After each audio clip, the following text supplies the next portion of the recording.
Assalamualaikum warahmatullahi wabarakatuh.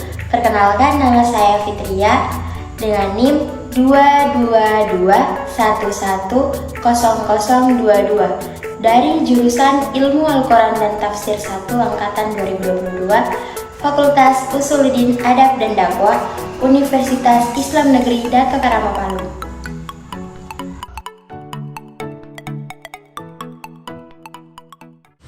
Baiklah, di sini yang pertama akan saya bahas adalah kearifan lokal budaya Kaili dalam memitigasi bencana. Tapi sebelum itu, izinkan saya memperlihatkan kota tanah Kaili, yaitu kota Palu.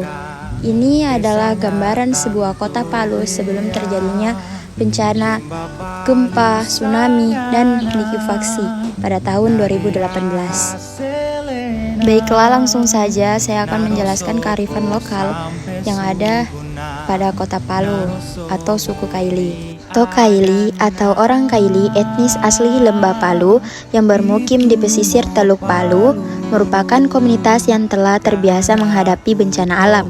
Memperhatikan struktur geografis hunian komunitas suku Kaili yang berada di pesisir, maka beberapa penamaan atau penyebutan wilayah seringkali didasarkan atas beberapa peristiwa bencana alam yang telah dirasakan dan pernah terjadi di masa lampau. Penamaan atau penyebutan ini disebut dengan toponimi. Apa sih toponimi itu? Jadi, toponimi ialah dapat ditemui misalnya pada beberapa penamaan wilayah hunian. Saya mengambil contoh seperti Kaum Bona. Kaum Bona yang berarti tanah runtuh, satu wilayah yang berada di timur Teluk Palu dengan kondisi area perbukitan. Kaum Bona dalam tutura atau bertutur adalah bekas tanah yang mengalami runtuh karena adanya lingum baso. Lingum baso yang berarti gempa besar tahun 1930. Saat ini wilayah Kaum Bona sudah menjadi wilayah hunian yang ramai dan masuk dalam teritori administrasi Kelurahan Talise. Nah, itu dia sedikit penjelasan tentang kearifan lokal budaya suku Kaili Kota Palu. Kita lanjut yang kedua, yaitu tentang kearifan lokal di Indonesia yang dapat diadopsi di Sulawesi Tengah. Saya mengambil yang pertama adalah smong yang bisa diterapkan di Sulawesi Tengah, terutama Palu. Apa itu smong?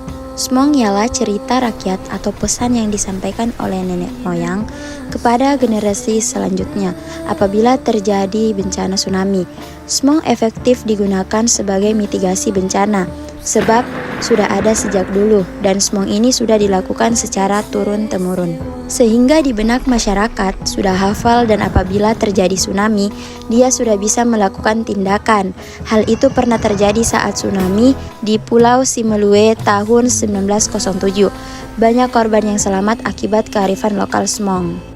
Menurut saya, smong ini cocok untuk diadopsi di Sulawesi Tengah, terutama Palu yang rawan gempa dan tsunami. Sebenarnya di Palu sendiri sudah ada namanya syair Kayori, hanya saja berbeda dengan smong yang terus diingat oleh masyarakatnya.